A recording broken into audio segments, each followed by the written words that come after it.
And we're back on the Red Wing Bachelor. Decisions must be made. Frankie, you're the hottest Red Wing Bachelor in the cattails. Are you ready to make decisions? Yes, I'm ready. I choose you. And you. Oh. And you. Oh. And you. Oh. And I you. would take a big And you. bird, And a you. small And bird, you. a blackbird or a And you. bluebird. Any choose type you. of bird will do. I'll take a sparrow or a goose. I would take a pigeon, a plover, over and over. I'd take a booby or regret.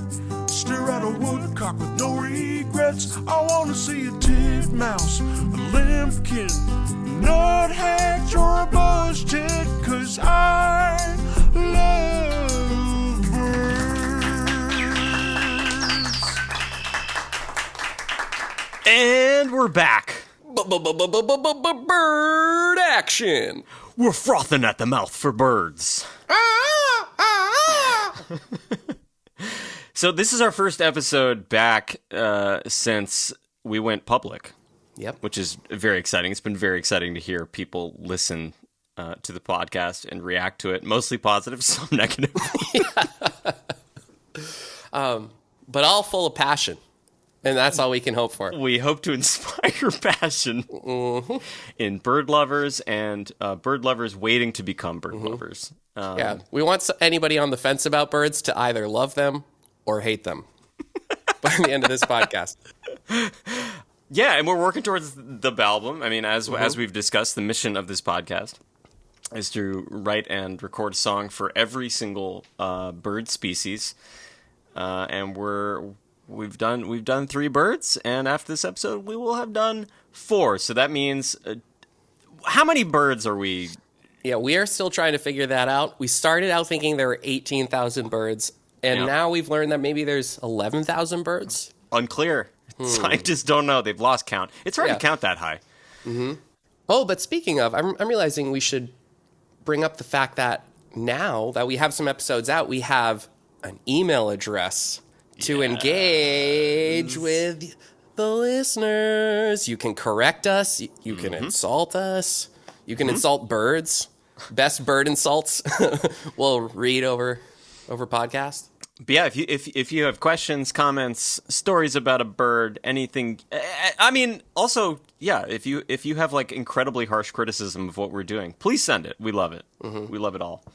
And that email address, and we'll try to include this in the show notes too, but is extremelyaccuratebirdsongs@gmail.com. Yep. Oh, and we have a Patreon as well, by the way. You know, if you're 3 episodes in and you're thinking, I'm going to give my life savings to these idiots, that is the Extremely Accurate Bird Songs on Patreon, if you search. Yep. And a couple of things about the Patreon. Our patrons they get access to the songs early. They get them emailed to them, right? Like, boom, here it is on Patreon. So you can hear that song whenever you want. You don't have to keep trying to find minute 41 or whatever on the podcast. And, what else? A bonus episode. There's bonus episode happening too on the Patreon. Yeah. It's exciting. Oh, and I just wanted to clarify, actually the negative feedback, I'm wildly thin-skinned. So, like, please be delicate, 'cause I cry easily. And I'm masochistic, so I will be really excited to read it, but then I'll make sure to delete it before Billy logs into the email. So feel free to send. I'll be like, Tommy, what do people say? And you're like, only great things. They love it. They love the sound of our voices. Okay, so yeah, working towards the album. There is one thing which, bird album. Everyone knows this. You know this. You've been listening to the pod. It's a album. We do need to discuss something, which is the band name. When you search it on Apple Music or Spotify, what is the artist name for the album? Do you have any thoughts? Holy crap.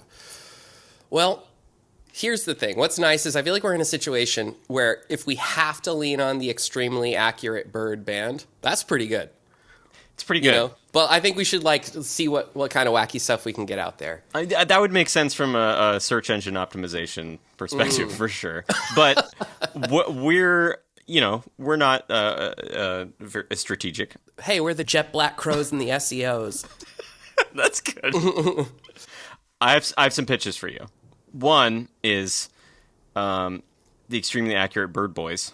Ooh, that's nice. Are we talking S at the end, or are we talking Z at the end? Oh, wow! I hadn't considered Z. Possibly Z. I'm gonna put Z in the document. I've also, this isn't really an idea, more just a stream of consciousness thing, but I was thinking about how Clay Aiken sounds a lot like Cloaca. Clay Aiken me crazy. Clay Aiken me crazy. So it could be like the Clay Aiken and the Cloacas. Or, I don't know. Yep, I like that. Got two more for you. The Bird Street Boys. That's very good. That's really good. I thought the Backstreet Birds at first, but I think Bird Street Boys is actually more correct because we are not birds. And then, last but not least, Bird Genius. Oh, that's really good, dude. Bird Genius, man. That is really good. Yeah. Also, damn. Also, Phoebe Bridgers, by the way. Phoebe's a bird. Holy shit. Just saying. Yep. Yeah. I was seeing if any of the other ones have birds either. Okay, but can I make a cartoon request? Yeah. Bird Genius, just as, Phoebe. Sure. the three with the Bird Genius. Or actually, maybe we should just do some sort of on our Extremely Accurate Birds Instagram, which we have now. That's another thing we got. Oh yeah, wow, that's new too. Yeah, Instagram.com/extremely accurate birds. And we plan on going ham on that. Like if we see a bird, we might just go live. You never know. Ooh, brother. Oh yeah, so maybe people can chime in with their bird band names as well. And maybe we should jump into what we're doing today, which is I think this is a thrilling bird to be diving deep on. The red-winged blackbird. Folks, this is a fashion mainstay. I feel like you were actually an early person who talked to me about the red-winged blackbird. You had like a special connection with them. I'm trying to remember why. Yeah, I will say that outside of my spark bird, I would say that the red-winged blackbird was my first favorite bird. I went on a kayak through like a marshy area in Maine, and they had this beautiful pin. Like one of those metallic pins where it's like, this is classy. And it was the one pin on my backpack. Like, I'm not a pin guy, but I was a this pin guy and a that bird guy. So that, that was just my thing. The red-winged blackbird was my thing for a bit. And I just think it's classy, underspoken, I'd say, a bit. But the more I've learned about their personalities, I'm like, maybe this bird's a himbo, Oh, yeah. Total himbo. We're going to get into that. Yeah. And, hey, let's give you a little teaser of what's to come. Ooh. That's a red-winged blackbird. Yeah, so that's this song, by the way, the song that we've done. It's at the top for me of the ones we've done so far, and I love that it came from just from us jamming and being total idiots in your living room. Yeah. Yeah, this one really happened in real time, which is exciting. Yeah, we should actually, because I have a voice note of us like, just improvising and workshopping this one. We should throw that into the episode somehow. Well, do you know that It's Always Sunny episode of The Day Man Cometh, where they have that moment of writing? Yeah. The day, I feel like we legit had that at that, a little red and the yellow on my shoulder and we're going to show it. We looked at each other like, whoa! Little red and the yellow on the shoulder and we're going to show it. Yeah.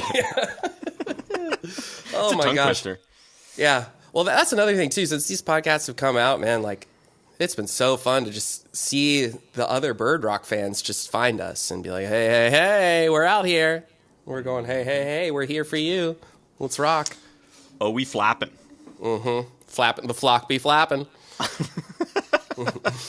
So the red-winged blackbird, I'm going to assume that anybody listening to this podcast, you've probably seen one. Like this is a very common, all of North America pretty much bird. I mean, particularly distinctly American. I mean, parts of Mexico, parts of Canada, but all of the United States counts them as a year-round visitor.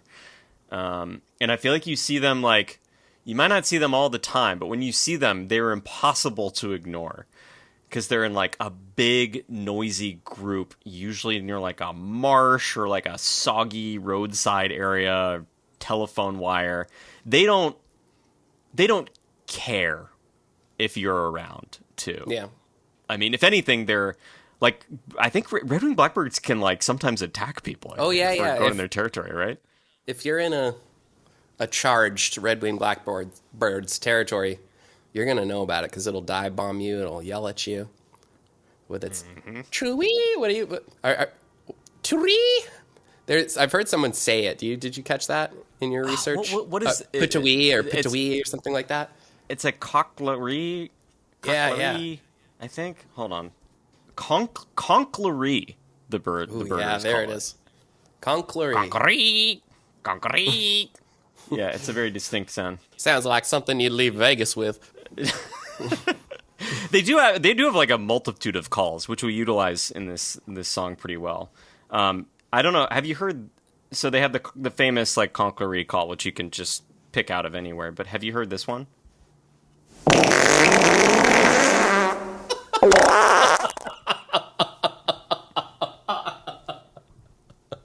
Wow. Damn. That's a hard turn in the podcast. And then they went fart. Wow. Oh my. I sorry, I debated before downloading that where I was like, is this gonna ruin the podcast? I was like, I don't care. I want to see Billy's face. Well, what I loved about it is I could see in your face you were trying to make it make sense as a bird call. I trusted you. I trusted you. Also, wasn't that one of your Sorry, that was so...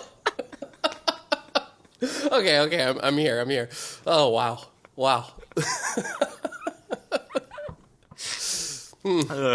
Wasn't that a bit that your grandfather had? Oh, the Bodini bird. Hell The yeah. Bodini bird?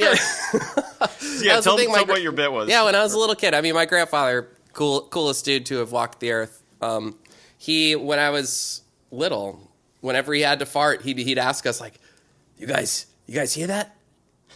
It's the Bodini bird. And then he'd take his arm and go like as if he was like cranking a wheel or something and then do the fart. But yeah, the Bodini bird, I got quite the kick out of it. That's awesome. And of course, my grandmother was mortified every time, but was also laughing every time.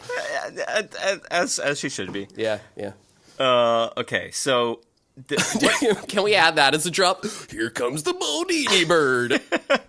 Yeah. Okay, so this bird, part of the Icterid family, which is New World blackbirds.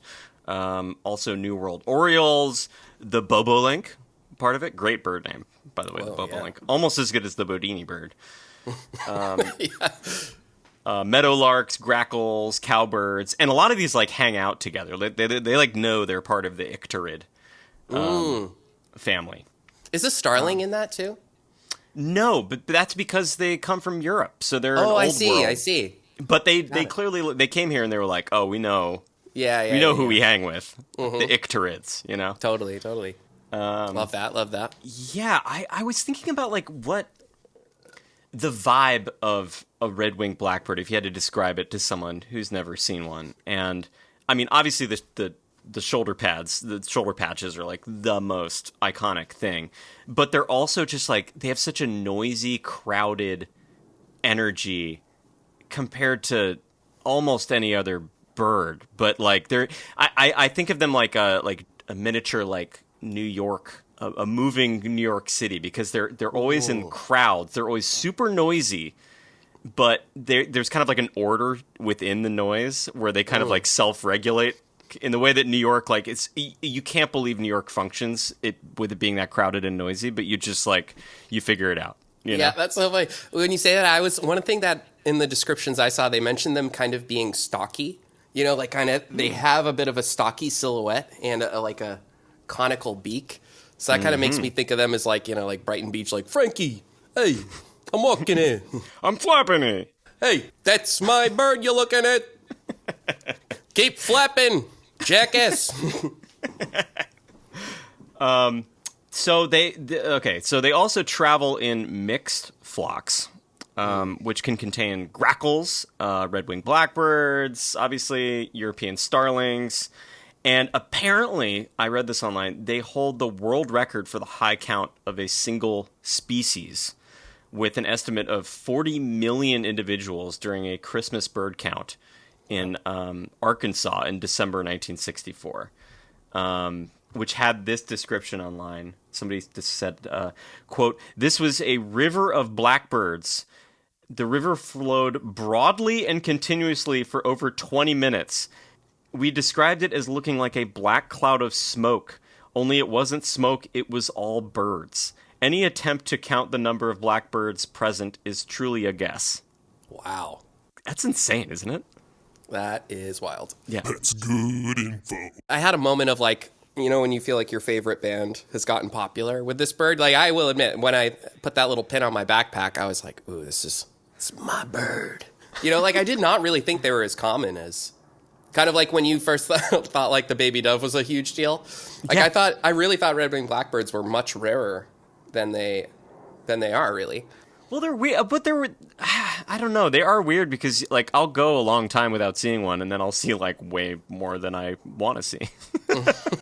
Yeah, and they very much are in like anytime you're kind of around like reeds or that grassy, watery area, they're usually rocking there pretty hard. And also as well, when we get to their sexual dimorphism, is that right? Did I say that right? Well, it's sexual dimorphism, but Yeah, sexual dimorphism. They didn't go to school for this. Well, I realized that so many times I saw what I thought was a sparrow, but it was a lady red-winged blackbird. So another reason why I thought I hadn't seen them as much, but I was just unaware.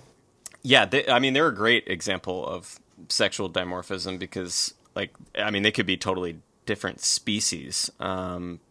You know, I mean, the males have those, like, just iconic black with those shoulder epaulets. Is that how you pronounce that? Epaulets? Yeah, well, I'm realizing, Tommy, is this a good time for people to look up that bird? Look up that bird. Take a second and look up that bird. Fashion icon. Look up that bird. Well, one thing I will say about the lady red-winged blackbirds is that they look exactly like big sparrows. Even when I watched a YouTube video where it was, you know, what I assume a bird expert on YouTube showing video footage of female red-winged blackbirds, and at first I was like, this guy has no idea what he's talking about. That is a sparrow. like what kind of crap is this? And then, no, as I watched on, I realized, like, they just look exactly like sparrows, but just slightly bigger. Crazy. Would never guessed. So if you're looking up that bird, you're at home. Oh, damn, you're looking up that bird. You're driving. Oh, no, you're not looking at the road. Oh, no! Don't look up that bird. Don't look up that bird while you're driving. It's not that important. Put down your phone. Male red-winged blackbirds, so obviously an unmistakable bird. Glossy black with red and yellow shoulder badges.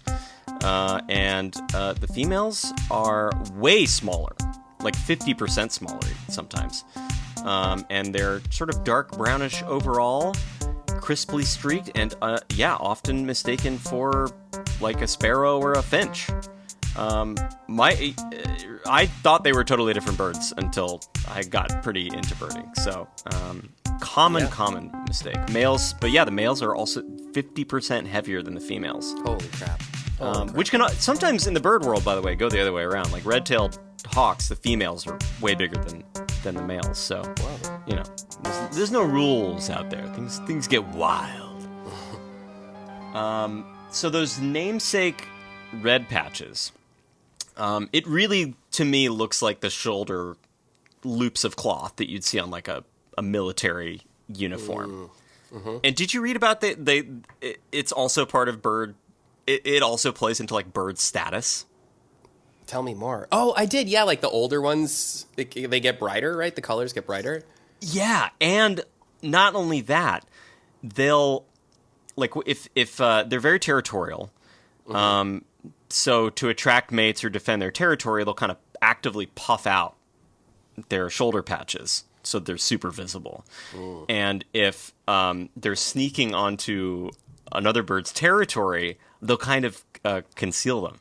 Whoa. Yeah, because the females tend to prefer the ones with the most colorful epaulets, which means that they're often mating with the older males because they become brighter over time. This feels like Wow. We might be drifting into Cloaca Me Crazy. Yeah. Dang. You want to do it this time? What time is it? I think I don't know, Billy. What time is it to you? Calo, waking me crazy. Aruba, Cloaca. Ooh, I wanna take you to. Let's see. So, I learned a new word because of this bird's cloaking me crazy. Polygynous. Oh yeah. Ever- Oh man. Woo-wee! Holy mackerel. Yeah, I have to admit, this is where the meat and potatoes of this bird really comes in, because there's a lot to unpack here. Oh yeah, and a lot of the meat and potatoes of the song kind of ended up from this too. So polygamous is, a more broad term about having multiple partners. Polygynous means males that mate with more than one female. So basically, a male red-winged blackbird with those beautiful shoulder epaulets, ooh la la, will kind of like take over a territory, and then if the females want that territory, if it's a desirable place to be, then up to 15 females can be found in a single harem under one male red-winged blackbird, which he defends. Wow. Yeah. And how do you think he picks those 15? It must be like some episode from The Red Wing Bachelor. Yeah, I would say so. I mean, how would you make those decisions? What if you got 20 birds? How do you pick just 15? Oh, man. I really like The Red-Winged Bachelor. If David Attenborough knew what was good for him, he would do it. He would do it I will for say real. that they, in general, they do about like 4 to 5. I feel like a couple of those himbos, as we've, not just, they're too charged. They're a little too sexually charged, if you ask me. Like, I look at that, it's like red and yellow is just like sexuality bursting out of their shoulders, because 15 is too much. I think a few of them have been like 15, but like, how are you going to keep all them happy? They all have different needs. You're calling Tammy Pamela, you're calling Lisa, Sharon, and God, you get the anniversaries mixed up. I just feel like that's a lot. So I feel like 4 or 5 is way more manageable. You know what I mean? That's good info. Speaking of The Bachelor, though, I mean, like, do you want to talk about the drama of The Red-Winged Bachelor? Like, I would say, like, the central drama. Oh, there is a lot going on. Yeah. Specifically, do you know about the genetics of red-winged blackbirds? This is great. Promiscuous bud, you're teasing me, you're flirting with me, but then you land on other trees. Promiscuous bud. But, maybe there's something there. I want you on my nest, so does everybody else.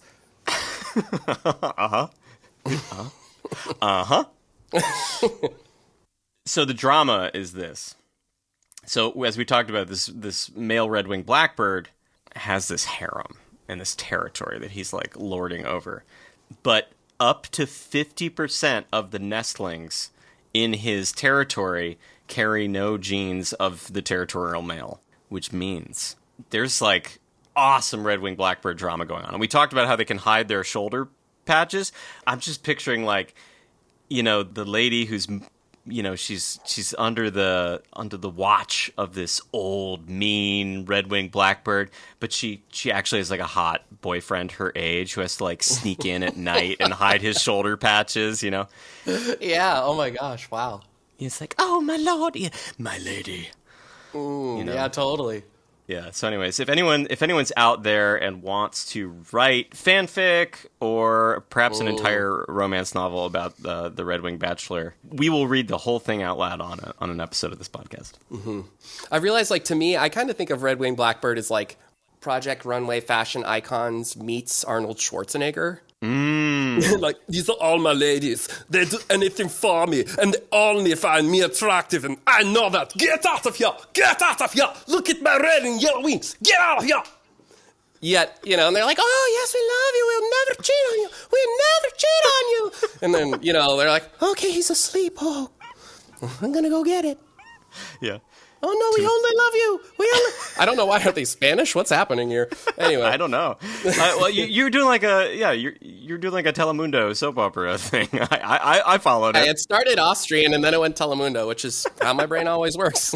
Let's be honest. I'm always trying to navigate that. Awareness helps. One thing I wanted to bring up, because, you know, we are by the way, I don't know if you guys know this out there, we are the #1 bird rock podcast. For the fourth week in a row. So look out, world. But also, so we'd be remiss if we didn't bring up any musical connection with the Blackbird. And of course, the Blackbird, one of the most famous songs of all time, by Paul McCartney. Here's what I found out, because I wondered, like, oh, what kind of Blackbird is he talking about? He is talking about the European Blackbird, which sounds very different and is not a similar bird. It is black, but it's like a thrush, like a robin. Do you want to hear the call that he was referring to? Yes. Oh, my God. Sorry. Okay. That's right. The broadcasting the left has been looking for, baby. Sorry, here's the actual British Blackbird. You know, it's kind of chill. I enjoy that. It's nice. It's pleasing. Yeah, it's got like a robin-y kind of thing going on. Is that what's in the recording? Like, because isn't there an actual... Yes. And I would love to, I've never tried doing, playing Blackbird to Merlin Sound ID, but that would be really fun. Oh, interesting. See if it IDs, the European Blackbird. But, yeah, they used the correct species in the recording. Hell yeah. Good on them. Way to go, Paul. Well, so here's what's interesting, because obviously Paul's still touring. Plays Blackbird. I've seen him play. Have you ever seen Paul McCartney live? Dude, I saw him in 2017, and it rocked my damn socks off. I could not believe... Like, if I were to sing 7 songs in a row, I'd be like... Ugh! But, like, man, that guy was rocking, like, played like a 34-song set. Wild. It was insane. Yeah, I saw him in, like, 2012 and had a similar experience. What was crazy to me is that... I mean, God, I don't even know how old he was at that point. I mean, I guess he was probably 74 or something, but his voice got better as the night went on, which is something I found really shocking. Like, his voice sounded a little rusty the first few songs, and then he played for 3 hours, and by the end you were like, holy crap. I mean, amazing show. I cried like 5 times. Oh, yeah. I actually went with my dad. It was so sweet. Yeah, it was a great time. Man. Yeah. Well, you know what I was wondering? Because you know how, like, when you age, your vocal cords, like, I think get looser, right? And that's why old people have that intense vibrato, right? So I wonder if, like, if you're like you're warming it up, it gets tighter and goes away, you know? That is kind of how it sounds for him, because at the beginning of the show, it was very, like, we're gonna get high, you know, and then by the end of the show, he's just like, you know, it sounded amazing. God. We got really derailed talking about Paul McCartney, but he deserves it as the singer of one of the most famous bird songs, you know? He does deserve it. And the reason I brought it up is because I think this is pretty cool, because, you know, in the original recording of Blackbird, they've got a European Blackbird.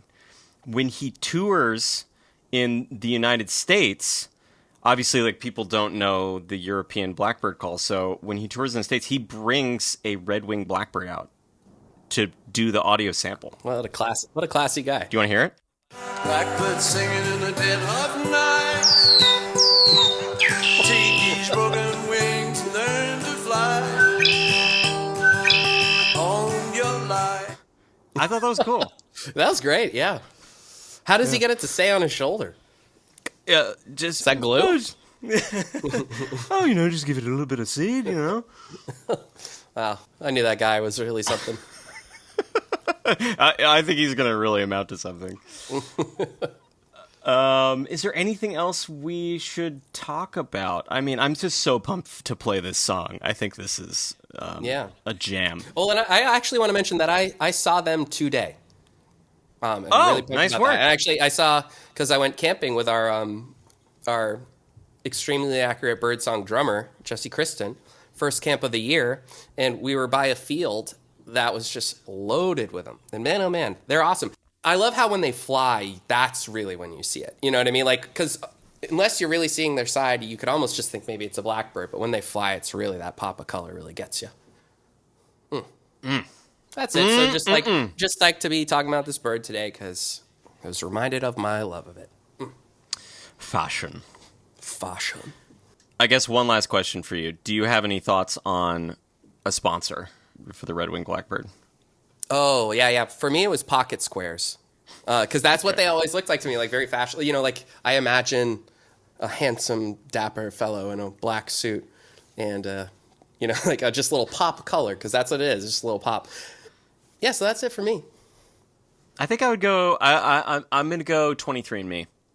Oh, damn. Shots fired. Yeah. Oh, my gosh. But for your kids.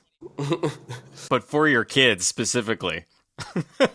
Oh, gosh, yeah. That's some real Maury Povich stuff right there. Who's the father? Oh, one thing I wanted to mention about this bird that, oh, God, I'm so glad this happened, is I think that the bird's call is reminiscent to America's Sweetheart, Cardi B. With her, like it kind of has the bird called, which I love that, man. I love the Red Wing Blackbird. It rules. And sorry for the ladies. Sorry for thinking you were a sparrow for all these years. I'm embarrassed.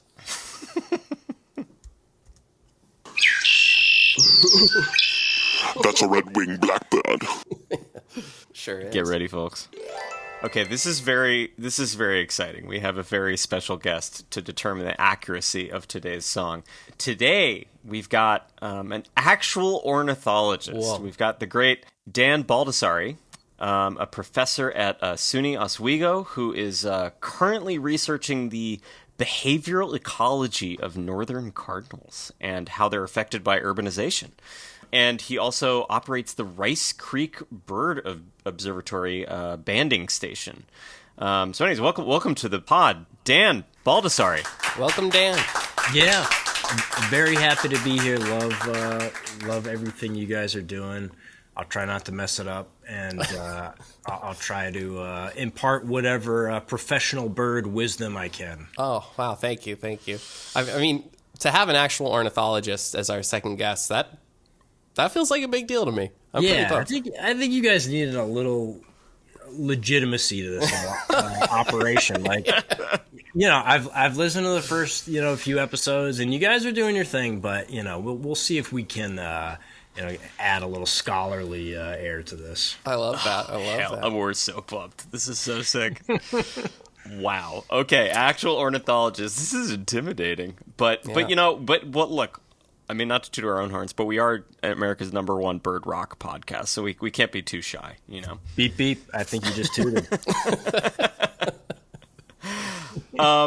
So today's episode is the Red-Winged Blackbird, and we're really pumped about this tune. Do you have any special connection to the Red-Winged Blackbird? Red-Winged Blackbird, just this morning, I was out with a couple of students trapping bobolinks. You guys know the bobolink? I've never seen one. I've seen them in bird books, but I've always been like, when am I going to see this bobolink? Yeah, they're rad. They're sort of like the red-winged blackbird's like weird cousin. They're the same family. They're another blackbird. So we have a project going where we trap them. They're this really cool blackbird. They hang out in grasslands and. So they're like this pristine grassland specialist, and this place where we work with the bobolinks, there's one male red-winged blackbird, and of course like a handful of females just like in the ditch by the side of the road, like alongside the bobolinks.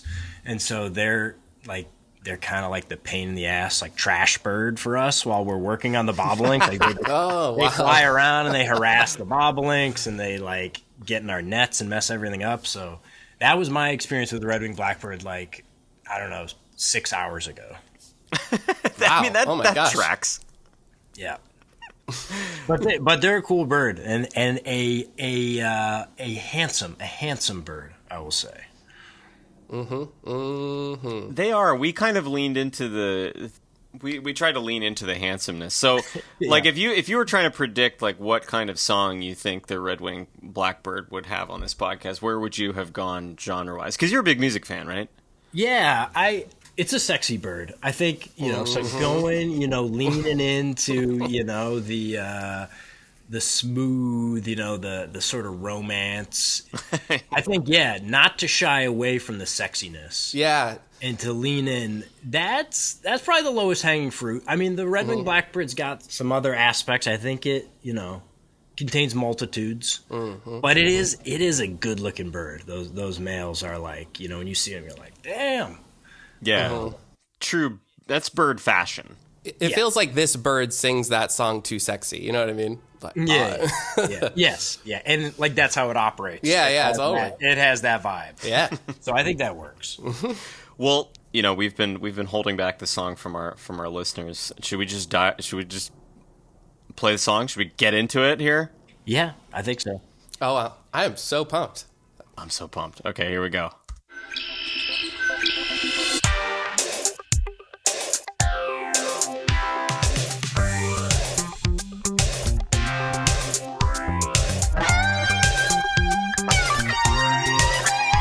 So fine, so dapper, so chic. It's a red-winged blackbird. It's a red-winged blackbird. That's a red-winged blackbird. From Chicago to LA, from coast to coast, that's where you'll find me. Haven't you heard? I'm a red-winged blackbird. When you're a bird that looks as good as me, you'd be ashamed to waste it on monogamy.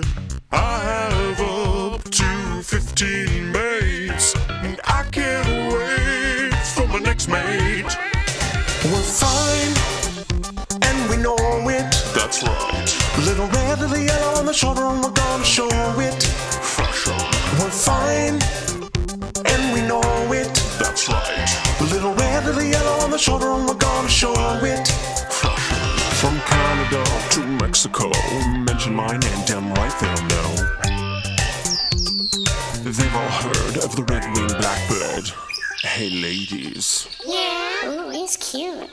I'm going to need 15 volunteers. We're fine, and we know it. That's right.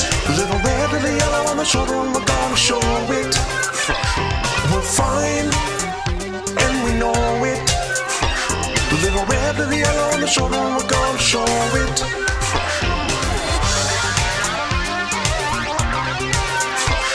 Little red, little yellow on the shoulder, and we're gonna show it. There we have it, folks. Yeah, that's something.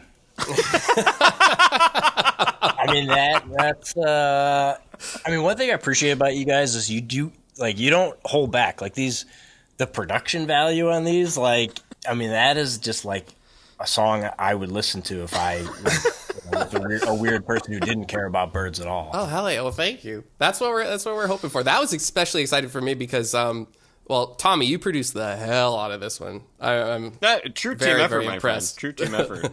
I made some notes. I picked up. It's kind of like there's some Wang Chung in there.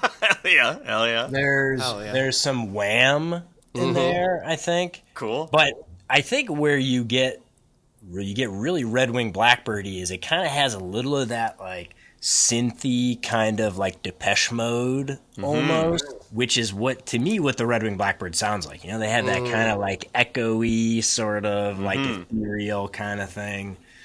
Yeah, and it just sounds, it sounds like a song that the heterosexual George Michael of birds would sing.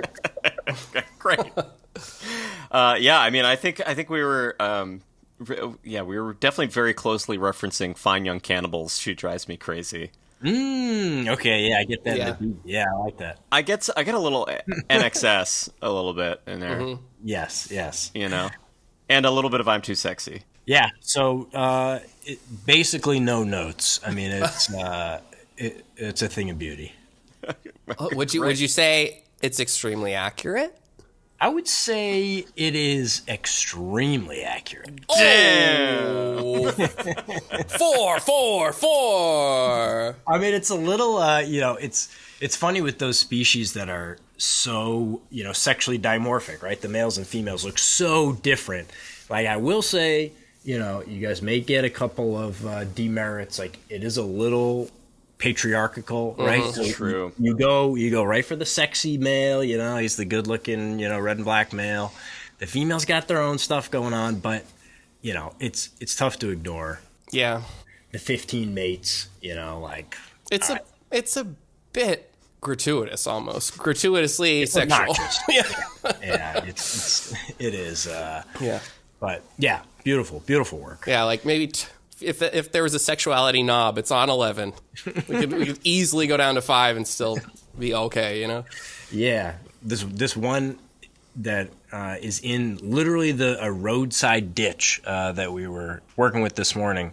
Just the nastiest habitat. Just on the side of the road had like 4 or 5 females just like grading after him. So yeah, they put it together, no problem. Yeah.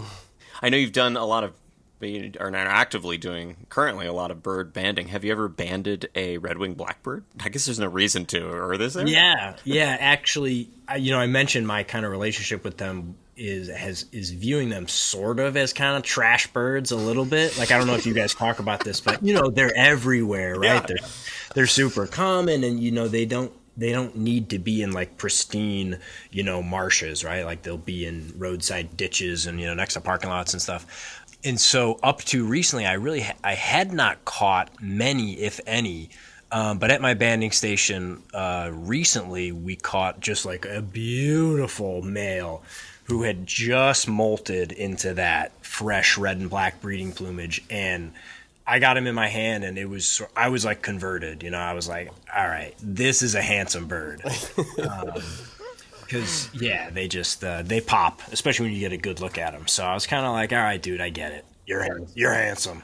Yeah, it's funny you said that. They were kind of one of my favorite birds I talked about earlier, and so I had to then reckon like that. Okay, they're not actually that rare. They're pretty common, and now I'm having to reckon with the fact they're a trash bird. I'm like, oh dang! Like when I grew up thinking it was like, ooh, look at this fancy bird. I'm like, I feel like the guy showing up in an oversized suit. Like, don't I look fancy? Yeah, but the trash birds, the quote unquote trash birds are lovable, and they're great ambassadors. I love those birds that everybody knows. Red-winged blackbird, maybe not quite one of those, but they're widespread enough that and they're pretty loud, they're pretty bombastic. So I can't hate on them for that, because I'm all about like getting as many people to appreciate and understand and see and respect birds as possible. So birds like that you can, when you're parking at Walmart, like you could probably see, you'll probably walk through a couple territories on your way into the Walmart. For sure. That's cool with me. So I respect him for that. Dan, as a professional bird expert, because I'm not even an expert, and I'd say once a month I get a text from a different new friend, usually in New York City, but sometimes in another city, asking me to identify a picture of a house sparrow that they just took. Do you get those pictures of house sparrows? I probably, So like your experience, times like 20. I have people in my phone that I only ever hear from with that. Because most people only know one, bird bird expert. And so, lots of, I found a baby bird. What do I do? I saw an eagle outside my window. What is it? And it's a picture of a crow, But, again, I would rather get those texts than not get them, because it means people are seeing their birds or asking questions about their birds. Yeah. But it's my cross to bear. I feel like now, though, after learning what I've learned, if someone sent me a picture of a house sparrow, I'd be like, well, how big is it? You know what I mean? Like, maybe that's a lady red-winged blackbird. Right? That's the one that they really look like, right? Is it the house sparrow? They just look like a really generic sparrow, sort of. But Yeah. or a house finch, kind of. A female house Yeah, finch. they throw people because they're small too. They're like significantly smaller than the males, and so yeah, that can be a weird one. You know, everybody knows the male when they see it, but you see the female, it's like this little streaky, kind of inconspicuous bird. Yeah. Yeah, it's always more complicated. There's very few birds, especially like the grainy like cell phone pictures that your grandma sends you, like through the solarium window. You know, it's like it's usually a challenge. But then it's usually house sparrow, crow. It's like one of three. It's one of three things Yeah. usually. Earlier, as we were recording, I got a little distracted. I don't know if you saw, but earlier there was either a crow or a grackle, right? They kind of looked pretty similar, just like kind of staring at me from my fire escape. And I was like, hey, You're having a little moment. do you know I'm recording? Yeah. Like, excuse me, we're on air. Well, going back before, I wanted to ask, what is it like putting a bird band on? Like, or do you mind describing that whole process? Like from, man, okay, I'm you leaving my guys should- house. You guys should come to the banding station. It's, I would love to do that. Honestly, that'd be cool whereabouts as are you hell. guys? Someone's in LA and someone's in I'm in Brooklyn. Yeah. yeah. So, and Tommy comes to New York a lot for band stuff. So, then we're just a camping trip away. Yeah, you guys would always be welcome, but there's Thank you. Bird band banding. Oh my God. Ooh, I see what you did there. The bird band. There are banding stations, all around the country, and they are almost always like receptive to having visitors. And so it can be a really cool place just to see like the scientific, aspect of ornithology, what people are doing, when they're trapping birds and putting bands on them. But even if you don't really want to get into the weeds on all that, like just to see birds up close, like especially birds like warblers and things that most people really, you have to crane your neck to see way up at a treetop, and then someone can just like hand you a Blackburnian warbler. You're like, Oh wow. oh, so especially like for younger people, like kids and stuff, it's just an awesome gateway to like really connect with birds. So yeah, it's a lot of fun. I, even having done it for a long time, I really get a kick out of it for that reason. Like you'll catch these very sneaky, kind of skulky species that you very rarely see, or even if you do, you don't get a good look at them, and then you get them in the hand and you get to really scrutinize them and take measurements and do all these things to try and figure out, what age they are and, blah, blah, blah. And yeah, and then it's just kind of this very cool privilege of putting a little band on it and sort of, setting it back on its way to hopefully go, collect a little bit of data for us and sort of contribute to science. And it's a very fun experience, and it's cool to teach people how to do it and train people how to do it. Yeah, it's a lot of fun. How pissed are they? Yeah. How do you get the bird too? Like, do they kind of give in? Do they give up at a certain point, or are they just pissed? Most birds are very chill in the hand. I mean, they're not particularly happy, but they're not, aggressive. They're not trying to fight back. They're not trying to peck your eyes out. There are some exceptions, like woodpeckers can be a little, they got... It tends to scale with sort of what kind of weaponry they have, right? Yeah. The little warblers are kind of just think, they kind of just give up. But something like a woodpecker will kind of, let you know that it's there. And a few of the big seed cracking type guys like cardinals and grosbeaks, if you don't handle them properly, can really, they can tear into your flesh a little bit. But for the most part, it's a pretty chill operation, and it goes quick to minimize the stress on the birds. So they're not too upset about it. And we catch them with these specialized nets. They're called mist nets. I usually describe them to people as kind of like a volleyball net, like a big volleyball net, but made out of really, really fine material, like really, really fine mesh, so that when you construct it and you look at it head on, it almost appears invisible. Whoa. And so the birds just fly along and they just blink, plunk into this little net, and they basically get tangled enough that they can't get out, but not so tangled that you can't just pluck them out. And banding stations usually will have like an array of those nets set up out in the woods, along the trails or whatever, and people just sort of walk the trails every so often, take the birds out of the net, bring them back to the banding station, and we band them and process them and let them go. Is there any danger of injury with the birds when they get tangled up like that? It's a pretty safe operation. You know, you have to go through a lot of training, and you have to get permits and everything to be able to do it. And that's mainly to ensure the safety of the birds. So someone who doesn't know what they're doing could certainly, you know, injure birds. But once you know what you're doing, once you know how to handle them, you're using the correct nets to trap them. You're being careful about weather, you know, making sure it's not too hot, not too cold, those sort of things. Once you're doing all that, it's really very safe. And it's like the number one tool for field ornithologists. Like hundreds and hundreds and hundreds of, you know, birds are getting captured and banded every day for various projects. It's like the equivalent of, you know, fishing or something. It's like fishing for birds, you know. It's pretty minimal, and it's over pretty soon, and they're on their way. It's pretty safe. Wow. When you do it, are you like when the net's set up, are you kind of whatever bird that goes in there, are you going to band, or are you kind of just looking for a specific bird one day? Yeah, it depends on what people are doing. So like this project I was working on this morning with the bobolinks, that's a project where we have this field where we are trying to monitor all the bobolinks that are in this field and figure out how they're using the field. Is the habitat productive for them? Are there a lot of them living there? Do they raise, you know, their babies? Do they come back year after year? So for that, we just want to trap just bobolinks. So we have all sorts of tricks to try and basically lure them into the net. We play a bobolink song, which is essentially like simulating a male intruding on another male's territory, and then the male gets all pissed off and tries to, you know, zoom in to chase the male away. But for like banding stations, those are intentionally passive. So it's like the equivalent of like trawling for, you know, fish off the back of a boat. You're just trying to catch whatever's out there. To get sort of an unbiased census of what birds are in the area. I'm just having a total self-own moment here and remembering how I definitely pronounced bobolink completely wrong earlier in the episode when we taped. So we'll have to insert a "they did not go to school for this" sound effect. Yeah. Fix that in post. Yeah, although I've noticed some birds have like have multiple accepted pronunciations. Oh yeah, it's a whole thing. Yeah. You get into your lazuli bunting or your lazuli bunting. It's not lazuli? Oh, Or God. you can go lazuli. You can go. I guess they don't know. Potato. You know, I mean, yeah, they don't know their own name as far as I know.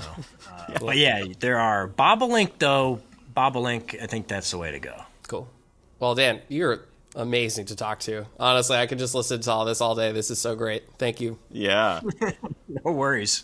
Dude, this Happy to is do it. so cool. I'm honored. I've really been enjoying the pod, so I'm Awesome. happy to be on. Well, by the way, what would you say is the official count of global bird species? Because we're getting a lot of variation on that. Yeah, well, I don't know if it was in the description of the show or whatever, or if it was something you guys mentioned in the intro, but somewhere you guys quote 18,000, I That's think. when I which- Googled it. It gave me That's way 18,000. too high. Okay. That's Too way high. too high. Thank Okay. God. So thankfully, you guys should be fine. It's really only like 11,000. Thank God. I mean, Great. So that's totally doable. There's lumpers and splitters, right? So I guess the Yeah. splitters might say 18,000. There's a lot of splitting to get to 18,000. But yeah, 11,000 pretty easy. So I'm looking at, this is the Lab of Ornithology, Birds of the World. It's kind of like the go-to species account sort of thing. They list here 11,145. okay. Hell yeah. I think we should change that. We might have to go back and change some bio info, but because then we can really count down from that. Because we're rocking 11,000. What was it? 145. Yeah, I mean that would save us. Five down. I think that would save us like over 100 years of doing weekly bird songs. So that's Yeah. great news. But you could decide at what, taxonomic level you want to go at, right? Like if you want to start thinking about covering a broader sort of range of birds, right? Like there's 254 families. Oh, Right. Oh, that's That interesting. could be an interesting way to think about it, right? And a family is kind of like a type of bird, right? Like sparrows, warblers, toucans, right? So that's still a lot of birds, but it's a little more, you could maybe No, design we're committed to every single species. Okay, We are all committed. right. I'm just trying to. But no, I like what you're saying, Dan, because I think maybe we could keep in mind that 250 number to make sure we aren't like repeating sparrows before we've tackled, an eagle that or is a good something like call. that. And then that way, say for example, I'm typing my last bird lyric as an 89-year-old man. We'll have got as much done as we can Yeah. before I fly with all the birds in heaven. Just a suggestion. Well, Dan, we were so pumped to have you on for this Red Wing Blackbird episode. And you've already told us that you think the song is extremely accurate, but I have another question for you. Would you be willing to judge another bird song? I would be honored, slightly embarrassed, but I will acquiesce to that. Yes. Thank you. They're going to take you off tenure track for going on this. Well, yeah. How many people listen to this? Millions. I'll do it. You're very kind. You're very, very kind. Until next time. Hey everyone, it's the girls, and we got something to say. Yeah, we're the girls, and we just don't care. We only want a piece, and so we're down to share. Honestly, could you imagine having to spend all day with him? Oh my God, such a himbo. We're fine, and we know it. Little red, little yellow on the shoulder, and we're gonna show it.